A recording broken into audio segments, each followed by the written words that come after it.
Welcome everyone, Theo here. This is going to be a non-scripted video, but it's still going to be like a game review, I guess, and it's going to be my Dying Light review, but I'm going to try to do it again. This time I have notes, well I more have like kind of categories, I guess, but it's more of a script than the non-existent one I had last time. Um, so yeah, I'm going to be talking about Dying Light. The first thing I'm going to be talking about is gameplay, I guess, and this is kind of weird that I'm talking about the gameplay first because there's then I pretty much break it down. But okay, the gameplay in Dying Light is amazing. I'd say that like every part of it is great. The combat is amazing, parkour is amazing, story mode is pretty fucking emotional. Which I was not expecting for a zombie game because they tend to be kind of on the story. It's more about the zombies. Um, Quests are great. Well, great and great. I mean, they're pretty good. Voice acting is also pretty nice. My friend has a problem with Kyle Crane. Personally, I don't. Yeah, that's all I have to say about the gameplay. This is going to be a shorter review than the 30-minute one I did last time. Next point, graphics. Now, I'm not a person that plays the latest AAA titles from EA or something with some amazing like photorealistic graphics, but at the same time, I prefer the graphics of Dying Light. They're not the most realistic, but they're still kind of realistic, and it's kind of like colorful, but at the same time, like kind of like this dark and gritty zombie. Like you can sense that it's a zombie apocalypse. It's not too colorful, I guess, which is a problem that I found with a lot of more modern zombie games. Well, at least the modern COD zombie games like BO3, BO4, which have too much color. It doesn't feel like post-apocalyptic zombie like. Uh, so I like Dying Light's graphics. The God rays, awesome. Lighting, shadows, great foliage. Trees look nice. Especially like when you walk in like tall grass and you see how it moves around you. For a 2015, I think, game, the graphics are great. They've aged really well. I've seen games that have come out during around the same time, Assassin's Creed Black Flag, whose graphics have not aged as well. Not saying that Assassin's Creed Black Flag has bad graphics by any means, just not as good. Uh, Next point that I've written here: zombies. Now, of course, the zombies are the main focus of Dying Light, as they should be in any zombie game, really. And I think the zombies in this game are great because there's not like this one boring, slowly walking zombie. There's multiple types. You have the normal biters, which are like your standard, like almost Walking Dead zombies. Like they walk around slowly, and they're not really dangerous. I mean, strength in numbers, but like alone, you can pretty much you can take down a biter without taking damage. Especially late game where you could take down like a demolisher without taking damage. But yeah. Then you have the viral, which are a huge threat early game. Like when you hear that's like screaming, you're pretty much scared. You're scared shitless early game when you hear that, especially for the first time, because there's like these zombies who come running at you, and they swing at you super fast. They're tankier than normal zombies, and they attack super fast, and they deal a lot of damage, which causes you to panic. Uh, Not much of a threat late game either. More than biters, I'd say more than like goons and stuff as well, because they will like if they do land one hit, they're going to be landing a few. Then you have goons, which is like the first major boss fight of the game. Goons are they're an okay challenge. I mean, early game they're pretty difficult. I'd say they're harder to take down with close range weaponry than demolishers. Because it's hard to hit them in the head. Demolishers are super easy, like one hit to the head, well to take off the helmet, and then another hit to kill them. Goons are a bit tougher, and they also deal a lot of damage if you end up like right underneath their huge rebar. I think goons are a perfect challenge. They're slow, bulky, tanky, And like there should be kind of like bosses in zombie games to like spice things up, I guess. The next zombie, I guess, I mean, I don't really have an order written down here. I'm going to say it's the bomber. Bombers are kind of like, I guess, creepers from Minecraft. Like, you aren't going to be hearing a bomber walk up on you. Well, you are, but I mean, it's not like you're probably going to think, yeah, it's just some ambient noise. Well, at least that has happened to me. I've gone better at like telling if it's a bomb or not. But then you pretty much get exploded and you instantly die unless you're sitting in like a buggy or something. So bombers can be quite a jump scare if you walk into a room and like boom, you're dead. And but they're, I mean, they're easy to take down. I mean, you can just use a grapple hook on them, like damage them. You could like go like in front of them, then dodge backwards, and you're probably going to be fine. But I mean, they're good to have there. Then you have the toads, who are like ranged zombies. They pose quite. I mean, they're weak on their own, but if they're in a group with like a demolisher or something, they're going to be pretty dangerous, and they do deal a lot of damage when they do hit. I mean, those huge shots that explode deal a lot of poison damage, and like the rapid attacks that they do from like really close range, also pretty powerful. They're a good challenge, and like I said, they're weak on their own, but together with like a tankier zombie, they're a real threat. Then you have screamers, who are quite easy to take down. I mean, unless you go too close, you can just throw something at them, shoot at them. But if they do start screaming, they're going to be a huge hazard since they hide in houses as well. So you pretty much have to go in and silence them.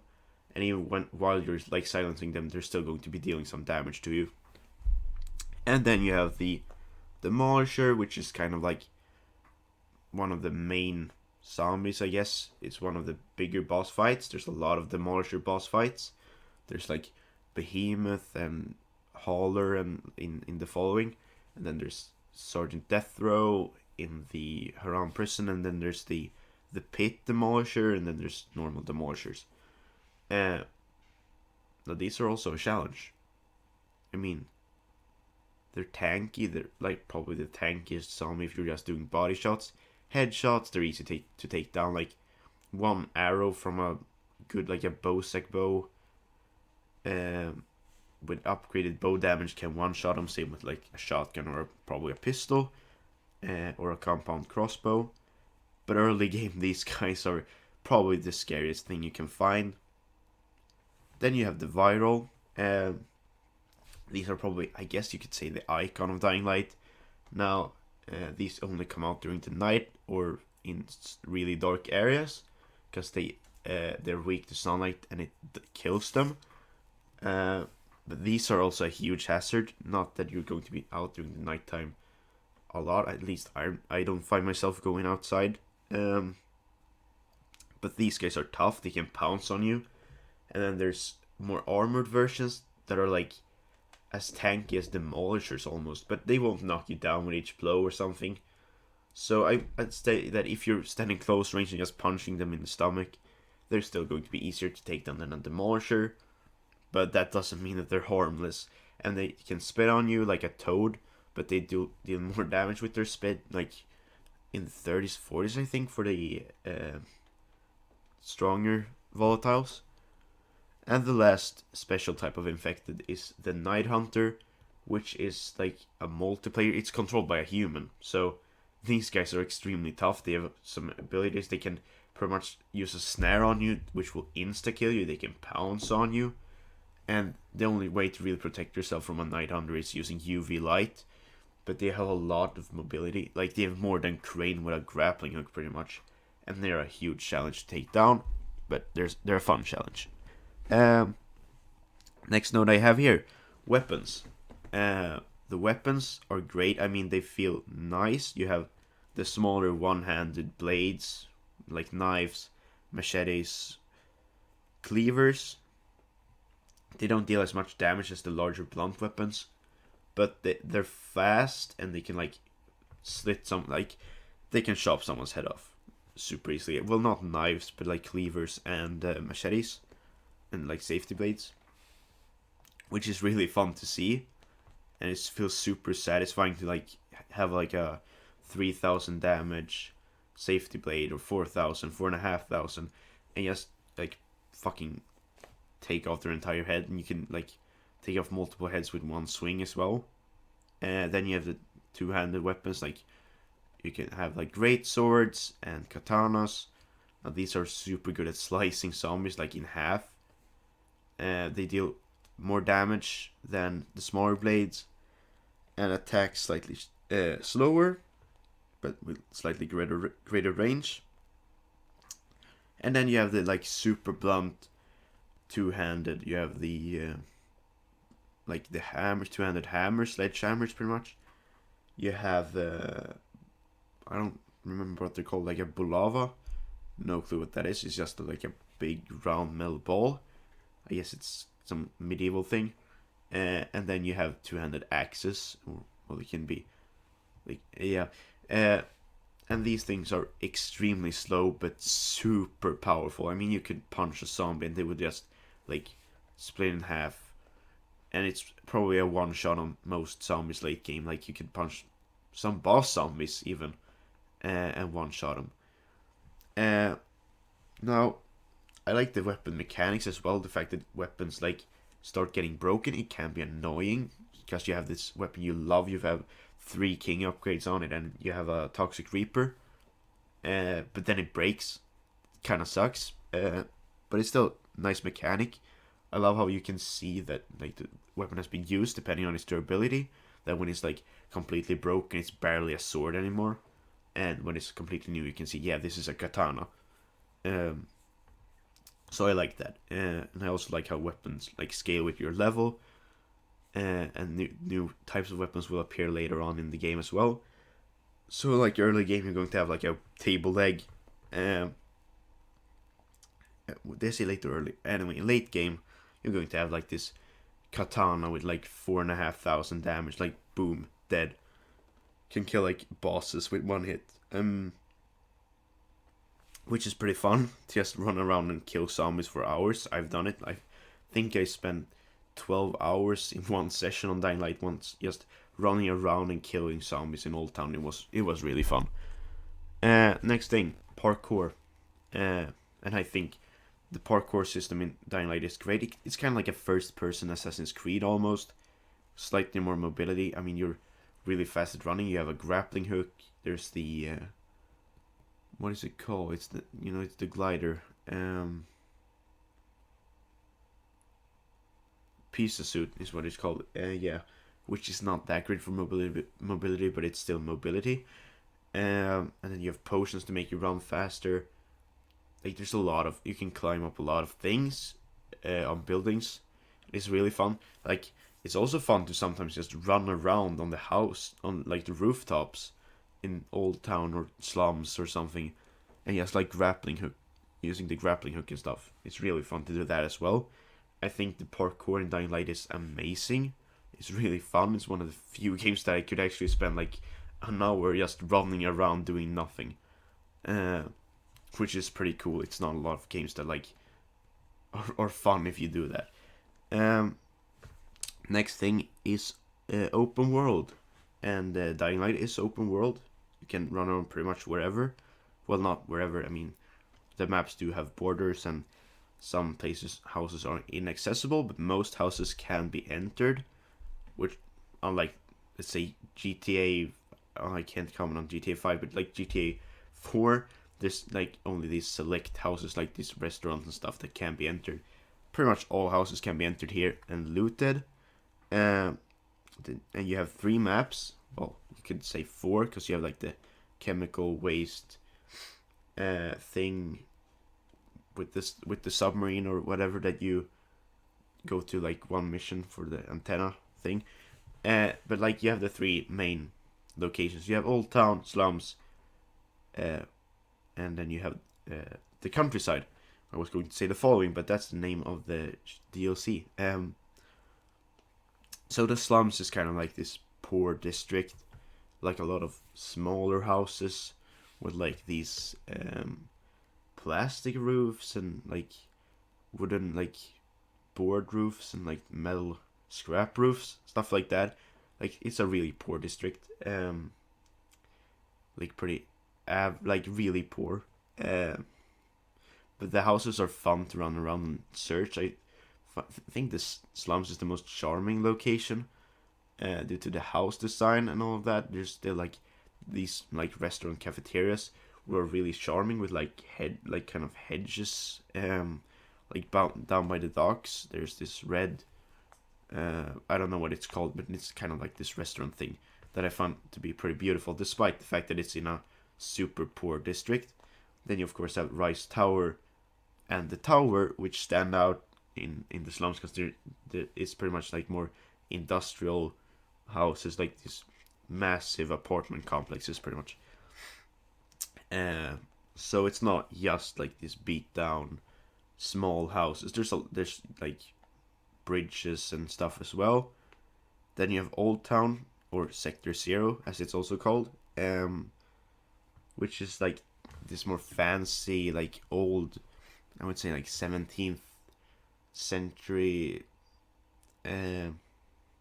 almost Spanish architecture. Maybe I'm not very good at architecture, but some really cool houses. Old Town is like the most aesthetically pleasing, I guess. There's a lot of beautiful looking houses. There's like these large, like church like structures, and with like rounded metal roofs.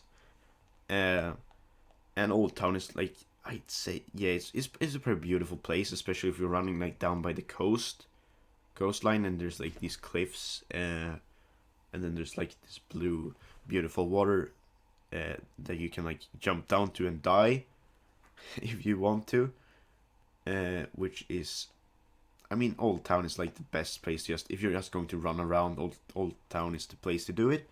Don't really have a lot to say other than that. I mean, there's the most loot is probably going to be in Old Town. You're going to be finding a lot of police vans and demolishers and stuff to get loot from. So for looting, Old Town is definitely the best. Then you have the countryside. Now the countryside is like it's also a beautiful map. I'm having a hard time because like all the maps are so different. But I love the countryside as well. There's a lot of grass, foliage is like mostly nature, with some smaller barns and stuff here and there. There's this small city which I find really charming. It's just like 20-30 buildings or something, if even that, pretty close to the water. And then like there's cliffs, like the entire eastern part of the map is just like these cliffs and beaches. And then there's some holes in the ground. There's a lot of cliffs. There's a lot of levitation. Is it levitation? No, it's a lot of like height in the map. There's like canyon things. There's some tall mountains with like huge, with like trees on them, pine trees and stuff. And you have there's this weird forest which kind of affects performance slightly. I think. Like, and it's a huge map. The countryside. It's hard to like summarize it because it's so different, because it's such a huge map. So there's multiple different parts to it, and of course there's these like huge fields as well. The water it's fun to swim around in because there's like these. I think David and Goliath, which are like huge biters. One of them may be a viral, so there's actually some kind of, I guess, reward and exploration factor for going in the water. There's also an entrance to like a volatile cave underwater, which scared the hell out of me because I was like just swimming around, and then I got this weird sound and I was like, oh Jesus. And then I looked down and it was like this huge like black hole in the water, because it was like leading down to this volatile hive. Which scared the hell out of me. There's also some really challenging bosses. In the countryside, there's Behemoth Holder, Thor, David and Goliath, and you have Beelzebufo, and there's probably something else as well. that I'm forgetting, but you have like the big guy or something, and wouldn't call that a boss, but he exists. So there's these demolishers that are like would tower over normal demolishers. They are super scary. Not the hardest to kill, sadly, but they still make good boss fights. Um, and I wrote down exploration is fun, which it is. There's a lot, like, you'll get rewarded for exploring. There's collectibles, there's loot in like every building, which you can enter. So you can find upgrades and stuff. Like there's hidden weapon blueprints to like modifications to weapons, and then there's like hidden developer blueprints, which are like kind of fun things. And notes were kind of like people who have just written letters and stuff to people, and then there's phone recordings, which are quite interesting to listen to, and it like makes the whole place feel alive. Like there's been people who have lived here like prior to the apocalypse. That this is like an actual real location. It's not like just it's like this old place, with like some random zombies that are just here for no reason. No, I mean there's letters like almost detailing the parts of the outbreak, and there's like there's quarantine zones, which are places filled with zombies pretty much, and then there's kind of a backstory to each location, like it's info on what the places used to be during the loading screens, during like the selected quest. There will be some info about it, and you can find out some stuff about like the outbreak. Like, yeah, this place used to be like a shelter for people during the outbreak, but it got overrun and stuff. So it makes the entire world feel a lot of very alive. I know this is like nothing to do with exploration, but I'm saying like the exploration is fun because you like uncover, I guess, information, and the entire place just feels alive. And then I wrote the story is pretty good too, and I wouldn't say it's the best story necessarily. Some characters are a bit too like they're too big cunts. I mean, that's terrible English as well. But you have like Rice, who's the main bad guy. I mean, who there. One thing I do like, it's like in a lot of stories, it's like these characters are evil, yes, because they're evil, and they like being evil. But there's a like a reason behind why Rice is like so fucking retarded, and that's because his brother, which was his like moral compass, pretty much died and got infected or something, if I remember correctly. So which made him like furious, kind of like Menendez in Black Ops 2, for example, whose sister died, which made him furious. So there's like a motive behind everything. Then you have like the GRE, who like want some, I think, like information on like a cure or something, and I don't like their motive is never quite clear. Kyle suspects that they kind of like want to weaponize the virus or something, and then there's this whole drama with like where they're so close to like nuking Haran, like you can see the bomber planes, like kind of appear while you stand on that antenna making a phone call to like inform the world. So the story is great. I can't really comment on the ending to the following. I know what the ending is. I've never gotten there because I'm terrible at driving the cars, the buggy. So I've never made it to the what is it, I don't remember, but I mean the place you have to go in a certain amount of time. You have to go from like this lighthouse to this like thing. I don't remember. So I haven't finished that, but there's like you can make different choices which will have different outcomes. It's not like the biggest differences in outcomes, but it's something. A lot of games don't have that. It's just a linear story. This is what's going to happen. Here you have some slight choice when it comes to like what's going to happen. Well, that's all I have to say about Dying Light. Check this game out. I think it's 30 As of right now, I think it's $30 on Steam. I'm not sure if it's in dollars. I mean, 13. I mean, 30 euros. I'm actually going to look this up now. Not Dying Light 2. Dying Light 2 looks horrible. Yeah, it's $29.99 right now.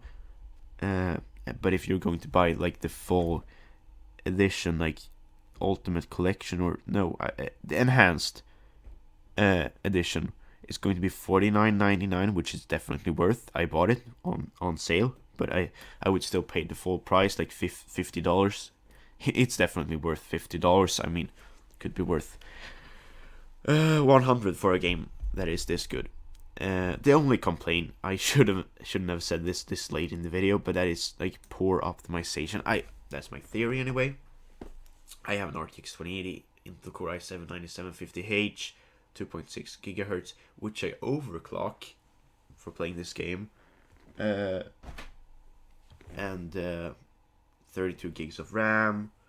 I'm not really sure what affects gaming performance really, but I get like between, I think the lowest recorded frame rate I've gotten, like this is on pretty low settings as well, 17, highest 743 during a loading screen. Now sometimes I do get like a consistent 150 FPS.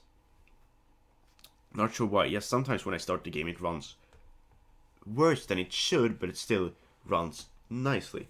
But other times, like I get like 40 to 17 FPS average, for no real reason. Techland support has been really respectful.